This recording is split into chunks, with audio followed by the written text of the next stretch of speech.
नमस्कार, हमारे खास शो स्पेशल रिपोर्ट में आपका स्वागत है। मैं हूं मनोज मानस। आज हम पेश करने जा रहे हैं देश और विदेश की कुछ खास और अहम खबरें।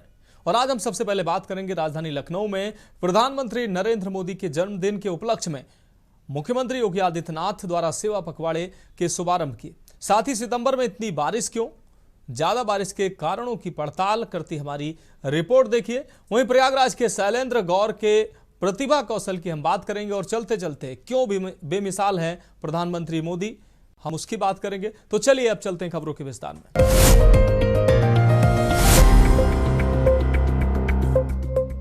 तो स्पेशल रिपोर्ट में पहली अहम रिपोर्ट का रुख करेंगे।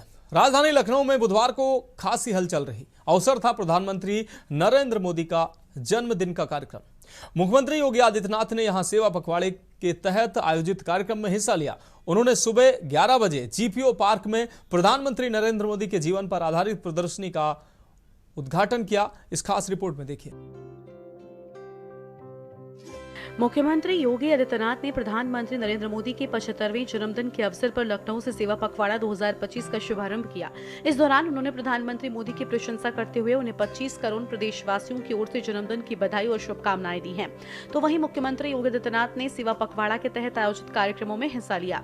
उन्होंने सुबह 11 बजे जीपीओ पार्क में पीएम मोदी के जीवन पर आधारित प्रदर्शनी का उद्घाटन किया। सीएम ने प्रदर्शनी का अवलोकन भी किया। इस चित्र प्रदर्शनी में पीएम मोदी के बाल्यकाल से लेकर प्रधानमंत्री बनने तक के पूरे सफर को दर्शाया गया है। मुख्यमंत्री योगी आदित्यनाथ ने प्रेस वार्ता में कहा कि सेवा पखवाड़ा कार्यक्रम के तहत समाज को जोड़ने वाले विविध रचनात्मक कार्य शामिल होंगे। इस अवसर पर सीएम योगी ने कहा कि यह हम सबका सौभाग्य है कि सेवा पखवाड़ा का शुभारंभ प्रधानमंत्री मोदी के पावन जन्मदिन से हो रहा है। प्रधानमंत्री केवल भारत के ही नहीं बल्कि दुनिया के सबसे दूरदर्शी और लोकप्रिय नेता हैं। आज पूरी दुनिया प्रधानमंत्री के नेतृत्व में नए भारत का दर्शन कर रही है। जो भारत कभी पिछलग्गू माना जाता था, लेकिन आज अपने आत्मविश्वास से दुनिया को प्रेरित कर रहा है। सीएम ने आगे कहा कि अयोध्या में 500 सालों के बाद रामलला का भव्य मंदिर बना है। काशी विश्वनाथ धाम का पुनर्निर्माण वैश्विक जगत को आकर्षित कर रहा है। केदारनाथ और बद्रीनाथ धाम का कायाकल्प हुआ है। महाकाल लोक का निर्माण एवं अन्य धार्मिक स्थलों का सुंदरीकरण नए भारत की पहचान बन चुके हैं। बाबा साहब डॉक्टर भीमराव अम्बेडकर, संत रविदास, महर्षि वाल्मीकि जैसे महापुरुषों की स्मृतियों से जुड़े अनेक रचनात्मक कार्य किए गए हैं, जो सामाजिक न्याय और सामाजिक उत्थान की दिशा में मील का पत्थर साबित हुए हैं। सीएम योगी ने कहा कि जब पूरी दुनिया महामारी के सामने असहाय थी, तब भारत ने सबसे बेहतरीन कोविड प्रबंधन का उदाहरण प्रस्तुत किया।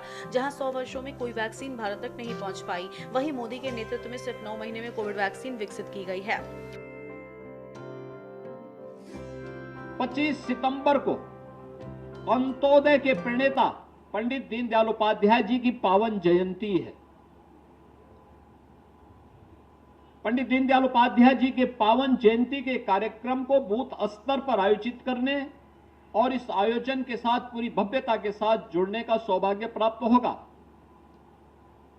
यह कार्यक्रम निरंतरता को आगे बढ़ते हुए 2 अक्टूबर को राष्ट्रपिता महात्मा गांधी जी की पावन जयंती और पूर्व प्रधानमंत्री स्वर्गीय लाल बहादुर शास्त्री जी की पावन जयंती के कार्यक्रम के साथ भारतीय जनता पार्टी और पूरी सरकार इस अभियान के साथ जुड़ेगी।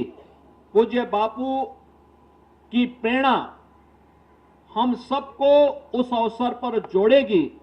खादी का प्रचार प्रसार होगा। खादी वस्त्रों को गिफ्ट के रूप में देने के कार्यक्रम होंगे।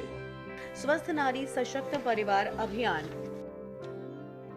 मुख्यमंत्री ने कहा कि सेवा पखवाड़ा का पहला चरण स्वस्थ नारी सशक्त परिवार अभियान है। इसके अंतर्गत महिलाओं की स्वस्थ जांच, पोषण संबंधी कार्यक्रम और जागरूकता गतिविधियां आयोजित की जा रही हैं।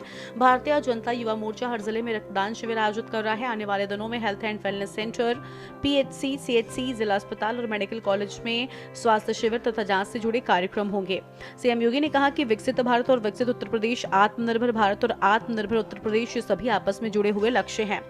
इन्हें हासिल करने के लिए प्रधानमंत्री मोदी का विजन 2047 हमें मार्गदर्शन देता है। इसी लक्ष्य को ध्यान में रखते हुए प्रदेश भर में प्रबुद्ध जन सम्मेलन आयोजित किए जा रहे हैं। 19 और 20 सितंबर को होने वाली ये सम्मेलन हर जनप्रतिनिधि, मंत्री, सांसद और विधायक की सहभागिता से आगे बढ़ेंगे। इस सेवा पखवाड़ा कार्यक्रम के दौरान प्रधानमंत्री जी के वोकल फॉर लोकल अभियान को एमएसएमई कार्यक्रम के माध्यम से वन डिस्ट्रिक्ट वन प्रोडक्ट कार्यक्रम के माध्यम से भी हम लोग अलग अलग जगह एग्जीबिशन लगा करके और विभिन्न प्रकार के टूल किट आदि वितरण के माध्यम से भी इस कार्यक्रम को आगे बढ़ाने का कार्य करेंगे। आज ये हमारा सौभाग्य है कि हम प्रधानमंत्री मोदी जी के इस पावन जन्मदिन के कार्यक्रम से इस सेवा पखवाड़ा कार्यक्रम का शुभारंभ कर रहे हैं। मैं इस अवसर पर सेवा पखवाड़ा कार्यक्रम के साथ जुड़ी हुई पूरी टीम को हृदय से धन्यवाद देता हूं इस कार्यक्रम को सफलतापूर्वक आगे बढ़ाने के लिए। और इन 15 दिनों में जिन जिन संस्थाओं को जो कार्यक्रम आवंटित किए गए हैं वे पूरे समाज को साथ में लेकर के इन कार्यक्रमों को सफलतापूर्वक आगे बढ़ाएंगे, ये हम पूरे दृढ़ विश्वास के साथ कह सकते हैं। युवाओं के लिए नमो मैराथन। मुख्यमंत्री ने बताया कि 21 सितंबर को व्यापक जन जागरण के लिए नमो मैराथन का आयोजन उत्तर प्रदेश के 17 बड़े नगरों में किया जाएगा। इसमें हजारों युवा हिस्सा लेंगे। ये आयोजन फिट इंडिया मूवमेंट और विकसित भारत अभियान को मजबूती देगा। अंत्योदय से गांधी शास्त्री जयंती तक। सीएम योगी ने बताया कि 25 सितंबर को अंत्योदय के प्रणेता पंडित दीनदयाल उपाध्याय की जयंती बूथ स्तर पर पूरी भव्यता से मनाई जाएगी। इसके बाद ये कार्यक्रम निरंतर आगे बढ़ते हुए 2 अक्टूबर को राष्ट्रपिता महात्मा गांधी और पूर्व प्रधानमंत्री लाल बहादुर शास्त्री की जयंती के साथ संपन्न होगा। इस मौके पर खादी के प्रचार प्रसार के कार्यक्रम होंगे। खादी वस्त्र को उपहार में देने की परंपरा को आगे बढ़ाया जाएगा। आपको बता दें कि इस अवसर पर मुख्यमंत्री केशव प्रसाद मौर्य व ब्रजेश पाठक, प्रदेश महामंत्री संगठन धर्मपाल सिंह और कैबिनेट मंत्री सुरेश खन्ना मौजूद रहे। स्पेशल डेस्क के न्यूज इंडिया। तो स्पेशल रिपोर्ट में अब बात अगली रिपोर्ट की करेंगे। उत्तर भारत से मानसून की वापसी शुरू हो गई है, लेकिन यूपी बिहार में अभी भी बारिश का दौर जारी है। तो वहीं पहाड़ी राज्यों में भारी बारिश से तबाही मची हुई है। हिमाचल, उत्तराखंड में बारिश का तांडव जनमानस को डरा रहा है। दिल्ली समेत मैदानी इलाकों में तेज बारिश ने जनजीवन को बेहाल कर रखा है। दिल्ली एनसीआर में अगले 3 दिनों तक बारिश की संभावना है। इस खास रिपोर्ट में देखिए। सितंबर में इतनी बारिश क्यों? सितंबर में उत्तर भारत में भारी बारिश ने तबाही मचाई। देहरादून में 264 मिलीमीटर और हिमाचल में 141 मिलीमीटर बारिश हुई। पश्चिमी विक्षोभ का देर तक रहना और बंगाल की खाड़ी की नम हवाएं इसका कारण है, जिससे बाढ़ और भूस्खलन बढ़े। ये मौसम अब अनिश्चित और खतरनाक हो रहा है। गुजरात और राजस्थान के कुछ हिस्सों से मॉनसून विदा ले चुका है। वहीं देश के बाकी राज्यों में मॉनसून की वापसी जारी है। उत्तर पश्चिम भारत में 180% ज्यादा बारिश हुई। हिमाचल उत्तराखंड में मची तबाही। पिछले कई महीनों की मूसलाधार बारिश के बाद अब मॉनसून उत्तर भारत से विदा लेने लगा है। कहने का मतलब मॉनसून की वापसी शुरू हो चुकी है। हालांकि कुछ राज्यों को अभी भी बारिश से राहत मिलने की संभावना नहीं है। खासकर मैदानी इलाके यूपी बिहार में बारिश का सिलसिला जारी रहने का अनुमान है। पहाड़ी राज्यों में बादल फटने, भूस्खलन और फ्लैश फ्लड से भारी तबाही मची हुई है। हालांकि पहाड़ी राज्यों को बारिश से जल्द ही राहत मिल जाएगी। हिमाचल प्रदेश और उत्तराखंड में बारिश ने भारी तबाही मचा रखी है। उत्तराखंड में अब तक सामान्य से 22% अधिक बारिश हो चुकी है। वहीं हिमाचल प्रदेश में बादल फटने से 40 घटनाएं सामने आई हैं, जिसके कारण 140 से अधिक भूस्खलन और 97 फ्लैश फ्लड की घटनाएं देखी गई। इस भारी बारिश अहम कारण पश्चिमी विक्षोभ है, लेकिन आईएमडी के अनुसार बंगाल की खाड़ी से आने वाली नम हवाएं भी जिम्मेदार हैं। ये हवाएं हिमालय के निचले इलाकों की ओर बढ़ रही हैं, पहाड़ों से टकरा रही हैं, जिससे स्थानीय स्तर पर भारी बारिश हो रही है। आईएमडी अधिकारियों ने कहा कि पूर्व से पश्चिम और पश्चिम से पूर्व हवाएं या वायु द्रव्यों का मेल इस क्षेत्र में भारी बारिश का कारण बना, जो सामान्य है। पश्चिमी विक्षोभ का असर। आईएमडी ने ENSO न्यूट्रल स्थितियों के साथ सामान्य मॉनसून की भविष्यवाणी की थी। पश्चिमी विक्षोभ, जो पश्चिमी हिमालयों में बारिश और बर्फ लाते हैं, अप्रैल के बाद चले जाते हैं, लेकिन इस साल पश्चिमी विक्षोभ अगस्त और सितंबर तक बने हैं। अगस्त तक 10 से ज्यादा पश्चिमी विक्षोभ देखे गए। ये पीछे नहीं हट रहे, जो क्लाइमेट चेंज का साफ संकेत है। ये विक्षोभ हिमालयी राज्यों में तेज बारिश का कारण बने, जिससे बाढ़, भूस्खलन और मलबा जैसी आपदाएं आईं। वैज्ञानिक बताते हैं कि पिछले दशक में हिमालयों में बारिश का पैटर्न बदल गया है।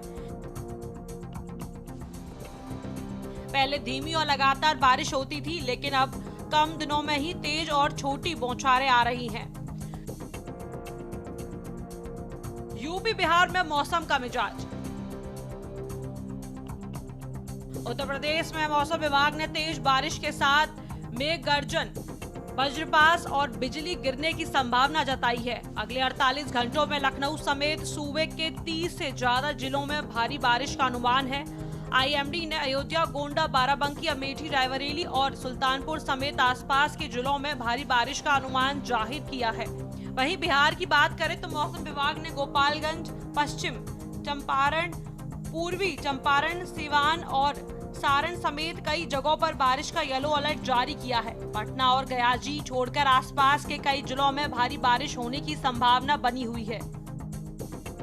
सर्दियों पर क्या असर पड़ेगा? मॉनसून का देरी से पीछे हटना और पश्चिमी विक्षोभों का लंबा रहना आगामी सर्दियों के मौसम को प्रभावित कर सकता है। लगातार बादल छाए रहने से ऊंचे इलाकों में ठंड और बर्फबारी ज्यादा हो सकती है। 2025 की सर्दियों में आईएमडी ने सूखेपन की चेतावनी दी थी, लेकिन अब ज्यादा नमी से बर्फबारी बढ़ सकती है। हाल के वर्षों की एक चौंकाने वाली घटना है बारिश का ऊंचाई में शिफ्ट होना।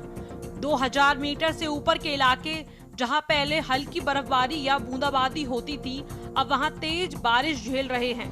आपको बता दें कि 4000 मीटर से ऊपर के क्षेत्र जो हमेशा बर्फ से ढके रहते थे, अब भारी बारिश देख रहे हैं। इससे नाजुक पहाड़ी परिस्थिति तंत्र बिगड़ रहा है। ऊंचाई वाले इलाकों में अचानक आपदाओं का खतरा बढ़ गया है। 2025 में क्लाउड बस्ट जैसी घटनाओं में मिनी क्लाउड बस्ट बढ़े हैं। आपको बता दें कि ये सब जलवायु परिवर्तन का नतीजा है, जो सितंबर की बारिश को बदल रहा है। जो महीना मानसून और सर्दी के बीच का संक्रमण काल था, अब वह अस्थिर और चरम मौसम का समय बन गया है। ऊंचाई पर तेज बारिश और पश्चिमी विक्षोभों का सामान्य चक्र टूटना भारत की पहाड़ी राज्यों के लिए बाढ़, भूस्खलन और अप्रत्याशित चरम मौसम की चुनौतियां बढ़ा रहा है। विशेषज्ञ कहते हैं कि ग्लोबल वार्मिंग से सब ट्रॉपिकल जेट स्ट्रीम मजबूत हो गई है, जिससे विक्षोभ ज्यादा गहरे और चौड़े हो रहे हैं। स्पेशल डेस्क के न्यूज़ इंडिया। तो फिलहाल स्पेशल रिपोर्ट में वक्त एक अहम ब्रेक का है। ब्रेक के बाद अगली रिपोर्ट का रुख करेंगे।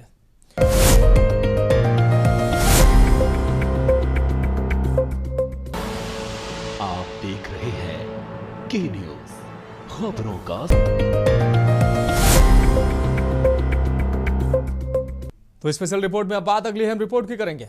21वीं सदी में ऑटोमोबाइल क्षेत्र में सबसे बड़ी क्रांति के आगाज का दावा किया जा रहा है। दरअसल महाकुंभ के बाद प्रयागराज एक बार फिर सुर्खियों में आ गया है। यह क्रांति की है प्रयागराज के रहने वाले शैलेंद्र गौड़ ने। शैलेंद्र कहते हैं कि उनकी यह खोज भारत की ही नहीं बल्कि पूरी दुनिया के लिए फायदेमंद है। इस रिपोर्ट में देखिए। ऐसा अनुमान है कि ऑटोमोबाइल क्षेत्र में ये क्रांति व्यापक असर डालेगी। इसका असर आर्थिक के साथ साथ सामाजिक और राजनीतिक क्षेत्र में भी व्यापक रूप से दिखाई देगा। आपको बता दें कि प्रयागराज के शैलेंद्र गौड़ ने एक ऐसे इंजन की खोज की है जिसकी अनेक विशेषताएं हैं। 21st सेंचुरी की ऑटोमोबाइल शेप फील्ड की सबसे बड़ी क्रांति जो मेरे पीछे आप देख सकते हैं खड़ी हुई है, ये एक बाइक है जिसमें करीब आपको बता दूं कि ये 176 किलोमीटर तक 1 लीटर में माइलेज इसका देने वाली है। ये गाड़ी जो एक बहुत बड़ी क्रांति बन करके इस धरती पे कह सकते हैं दुनिया में आने वाली है। जो बहुत बड़ा रेवोल्यूशन जो है ये ऑटोमोबाइल क्षेत्र में होने वाला है और कह सकते हैं कि ये हो भी चुका है। और उसके लिए जो व्यक्ति जिन्होंने जो इस क्रांति को लेकर आने के लिए पूरी तरीके से रिस्पॉन्सिबल हैं वो हमारे साथ इस समय मौजूद हैं। शैलेंद्र गौड़ जी जो यहाँ पे हैं वो आपको बताइए किस तरीके से इस पे उन्होंने ये इतना बड़ा अचीवमेंट यहाँ पे अचीव किया है। जी, तो सबसे पहले मैं आपको बधाई देना चाहूँगा। और नमस्कार जी, और ये जो रेवोल्यूशन एक तरीके से आप ऑटोमोबाइल फील्ड में लेके आ रहे हैं, तो इसके बारे में थोड़ा सा हमारे दर्शकों को बताइए। ये गाड़ी अभी सड़क पर 176 तक का मैंने रिजल्ट टेस्ट किया है और भविष्य इसका 200 किलोमीटर से ज़्यादा जाने की मेरे कैलकुलेशन कहते हैं कि उससे ज़्यादा जाएगा, लेकिन अभी मैंने सड़क पर वो नहीं पाया क्योंकि इसमें रोड साइड इंजीनियरिंग या क्रूड इंजीनियरिंग है, इसलिए उसको मैं अभी नहीं कह सकता हूँ। और मैं इसको बनाना फिर शुरू करूँगा और मुझे लगता है कि नवंबर दिसंबर के बीच में ये 200 प्लस किलोमीटर सड़क पर 150 किलोमीटर की स्पीड से गाड़ी 100 सीसी की 3 गुना ताकत 3 गुने से ज़्यादा रिजल्ट, जो रिजल्ट का एवरेज वही ताकत का एवरेज। तो एक तरह से आपने जो शब्द यूज किए हैं कि शायद ये ऑटोमोबाइल दुनिया में एक क्रांति है। खोज किए गए इंजन की विशेषताएं। ये इंजन 1 लीटर पेट्रोल में 176.83 माइलेज देगा। इंजन वर्तमान इंजनों से 2.5 से 3 गुना अधिक माइलेज देगा। खोजकर्ता शैलेंद्र गौड़ का दावा, इंजन 200 प्लस से ज्यादा माइलेज देगा। पानी के जहाज तक के सभी इंजनों के लिए साबित होगा वरदान। कानपुर देहात में जन्मे शैलेंद्र गौड़ ने रूरा से शिक्षा प्राप्त की है। उनका जन्म कानपुर देहात की डेरापुर तहसील के वेरी गांव में हुआ था। बता दें कि कलुआपुर इंटर कॉलेज से हाई स्कूल बाद जीआईसी फैजाबाद से 12वीं की परीक्षा उत्तीर्ण करने के बाद इलाहाबाद यूनिवर्सिटी से पीसीएम ग्रुप में बीएससी कंप्लीट किया। इसके बाद इलाहाबाद यूनिवर्सिटी से उन्होंने लॉ की डिग्री भी ली है। बता दें कि प्रयागराज में रहते हुए उन्होंने सिविल सर्विसेज की भी तैयारी की, लेकिन सफल न होने के बाद भी उन्होंने हिम्मत नहीं छोड़ी और 1993 से 2000 तक मित्र प्रकाशन में सेल्स एग्जीक्यूटिव के पद पर तैनात रहे। तो इसके जो आपने इंजन बनाया है, कितना समय लगा इस इंजन को बनाने में और किस तरह का संघर्ष आपको इसको कितने सालों का संघर्ष इसमें आपने अपना योगदान दिया? 2006 में मेरा स्कूटर खुला हुआ था, जिसको देख के मुझे इस आइडिया क्लिक किया कि जो कॉन्फ़िगरेशन इंजन का है वो गलत है। फिर मैंने उस पर वर्क किया 2007 जून तक।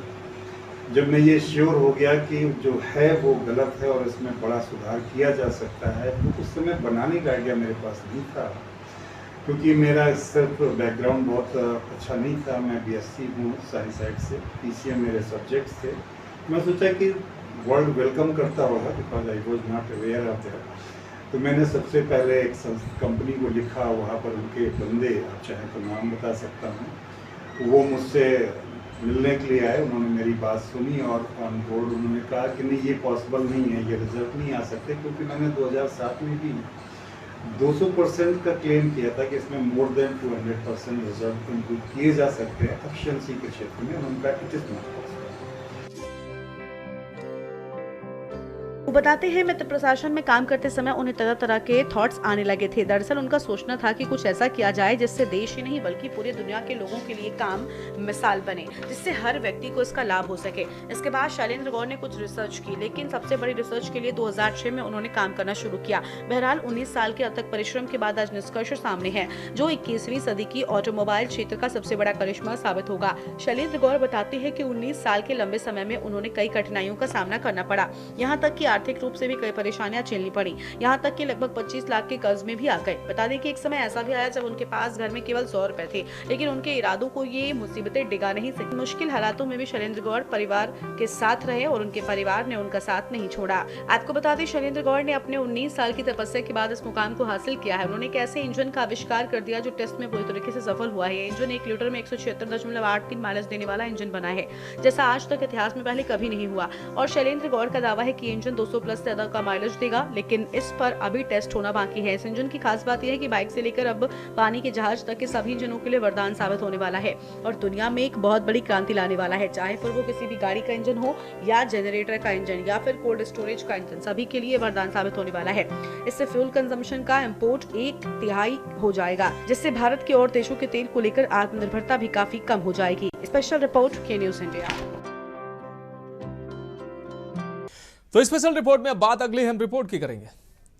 कहते हैं जिंदगी लंबी नहीं बड़ी होनी चाहिए। ये बात प्रधानमंत्री मोदी के कार्यकाल के संबंध में समझी जा सकती है मोदी के भी बतौर पीएम 11 वर्षों के कार्यकाल से ज्यादा चर्चा उनके कार्यकाल में कई उपलब्धियों की हो रही है, जिसकी आज से कुछ वर्षों पहले किसी ने कल्पना भी नहीं की थी। आज से 11 वर्ष पूर्व 9 जून 2014 को उन्होंने प्रधानमंत्री पद की शपथ ली थी। हाल ही में उन्होंने लगातार प्रधानमंत्री पद पर 4078 दिन पूरे करके इंदिरा गांधी का रिकॉर्ड तोड़ा था, जो उन्होंने 4 जनवरी 1966 से 24 मार्च 1977 तक लगातार 4077 दिन प्रधानमंत्री रहकर बनाया था। इस खास रिपोर्ट में देखिए। परिचय के आईने में पीएम मोदी 17 सितंबर 1950 को गुजरात के वडनगर के एक मोद घाची परिवार में जन्मे। 2001 में गुजरात का मुख्यमंत्री बनने का मौका मिला। मोदी के मुख्यमंत्री रहते हुए 2002 के गुजरात दंगों ने कुछ समय के लिए उनके राजनीतिक करियर पर ग्रहण लगा दिया। मोदी ने कभी पीछे मुड़कर नहीं देखा और विकास पुरुष के तौर पर नई पहचान बनाई। 3 बार मुख्यमंत्री रहने के बाद मोदी के लिए केंद्र की राह तैयार हुई और यूपीए से लगातार 2 बार हार झेलने के बाद बीजेपी सत्ता में आने के लिए तैयार थी। 2014 में बीजेपी ने अपने दम पर बहुमत हासिल किया। 30 सालों में पहली बार किसी सरकार को ऐसी सफलता मिली थी। मोदी सभी भेदभाव को तोड़ पाए और जाति, शहरी, ग्रामीण और अन्य विभाजनों से परे लोगों का विश्वास जीता। मोदी की राजनीति का नजरिया। पीएम मोदी 75 साल के हो गए हैं। वही ये दावा कर सकते हैं कि उन्होंने भारत की बुनियादी राजनीतिक समझदारी को नए सिरे से परिभाषित किया है। राजनीति तब सबसे ज्यादा शक्तिशाली होती है जब व्यापक जनसमूह को अपने आसपास की दुनिया को समझने का नया नजरिया देती है, और मोदी की राजनीति ने बीजेपी और उसकी विचारधारा हिंदुत्व को भी ऐसा ही नजरिया दिया। मोदी अब लगातार सबसे ज्यादा समय तक प्रधानमंत्री रहने वाले नेहरू का रिकॉर्ड तोड़ने की राह पर हैं। प्रधानमंत्री ने यह सुनिश्चित किया कि उनके नेतृत्व में भारतीय जनता पार्टी लगातार नेहरूवादी और सांस्कृतिक सहमति को नया रूप देती रही है, ताकि बीजेपी के लिए जगह बनाई जा सके। अटल बिहारी वाजपेयी के नेतृत्व वाली पिछली बीजेपी सरकार से एक बदलाव के रूप में इसने पार्टी को उन युवाओं के विशाल वर्ग तक पहुंचने में मदद की। इनके लिए कुलीन सत्ता के गलियारे बंद हो गए थे। आपको बता दें कि इस दिशा में पीएम मोदी ने खुद को उनमें से एक तौर पर पेश किया, और जो नेहरू गांधी परिवार के मूलाधार माने जाने वाले अंग्रेजीदा अल्पसंख्यकों के उलट है। ये वही पुराना अभिजीत वर्ग है जो अब खुद हाशिए पर धकेला हुआ महसूस कर रहा है। और प्रधानमंत्री ने 2017 में इस टकराव को लेकर के हार्वर्ड बनाम कड़ी मेहनत के तौर पर परिभाषित किया, और यहीं तक की बताया जा रहा है, और यही वजह है कि मोदी पर सूट बूट की सरकार चलाने का कांग्रेस का आरोप सही साबित नहीं हुआ। मोदी के वो फैसले जो मील का पत्थर साबित हुए। जम्मू कश्मीर के विशेष दर्जे पर समाप्त करते हुए आर्टिकल 317 हटाया। ऑपरेशन सिंदूर के जरिए भारत की ताकत को दुनिया ने देखा। पाकिस्तान की धोखेबाजी का सैन्य जवाब, जिसकी दुनिया भर में चर्चा हुई। कोरोना के वक्त कोवैक्सीन और कोविशील्ड को तेजी से आम जनता के लिए उपलब्ध कराया। जीएसटी को लागू करके वन नेशन वन टैक्स को साकार किया। टैक्स बेस दोगुना हुआ और आयकर को सरल बनाया। जन धन और सामाजिक सुरक्षा। 2014 की जन धन योजना का उद्देश्य सभी के लिए बैंक खाता खोलना रहा। दुनिया की सबसे बड़ी रियल टाइम भुगतान प्रणाली यूपीआई ने अगस्त में 20 अरब मासिक लेन देन का आंकड़ा पार किया। फरवरी 2024 में शुरू की गई दुनिया की सबसे बड़ी घरेलू रूफ टॉप और ऊर्जा पहल। प्रधानमंत्री गरीब कल्याण योजना ने खाद्य सब्सिडी को दुनिया की सबसे बड़ी मुफ्त खाद्यान्न योजना में बदला। 1 अरब से ज्यादा आबादी, संघीय व्यवस्था और भ्रष्टाचार की चुनौतियों वाले देश में स्वास्थ्य बीमा प्रदान करना एक बड़ी उपलब्धि। राष्ट्रीय राजमार्गों के निर्माण और विस्तार की गति में 2.5 गुना से अधिक की वृद्धि। सभी ग्रामीण घरों में नल का जल पहुंचाने के लिए जल जीवन मिशन ने 19 करोड़ से अधिक घरों में से 15 करोड़ से अधिक यानी कि 81% को कवर किया। उज्ज्वला योजना, बीपीएल परिवारों की महिलाओं को मुफ्त एलपीजी कनेक्शन प्रदान किए गए। ग्रामीण और शहरी दोनों क्षेत्रों में गरीबों के लिए आवास सभी सरकारों के एजेंडे में रहा। 2 अक्टूबर 2014 को शुरू किया गया स्वच्छ भारत मिशन यानी कि SBM एक ऐतिहासिक पहल रही। मोदी ने बीजेपी का बदला चाल चरित्र चेहरा। बता दें, प्रधानमंत्री नरेंद्र मोदी ने अपनी पार्टी यानी कि बीजेपी से एक और ठप्पा हटाने में भी मदद की। वह बनिया ब्राह्मण या मोटे तौर पर एक ऊंची जाति की पार्टी के होने का है। मोदी की बात करें तो कई ओबीसी के नेता बीजेपी में बड़े पदों पर हैं। वहीं उनकी सरकार में एक दलित और एक आदिवासी राष्ट्रपति पद पर पहुंचे। इसका फायदा चुनाव में साफ तौर पर देखा जा सका। यहाँ बीजेपी ओबीसी और दलित वोटों का एक अहम हिस्सा भी जीत रही है। जाति जनगणना की घोषणा ने चौंकाया। बता दें कि जब विपक्षी दलों ने जाति जनगणना की मांग की और मांग करके उन्हें रोकने की कोशिश की तो मोदी सरकार ने जाति जनगणना कराने की घोषणा कर दी। और यह सब कुछ ऐसे वक्त में हुआ जब भारतीय जनता पार्टी ने हिंदुत्व को बरकरार रखा और अपने ज्यादातर वैचारिक वादों पर कामयाबी हासिल की।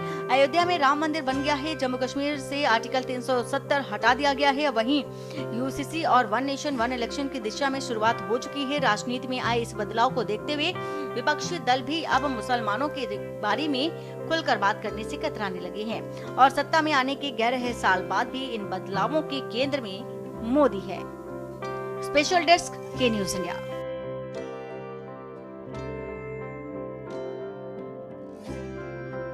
तो स्पेशल रिपोर्ट में आज के लिए मेरे साथ इतना ही। मुझे दीजिए इजाजत और आप देखते रहिए के न्यूज इंडिया।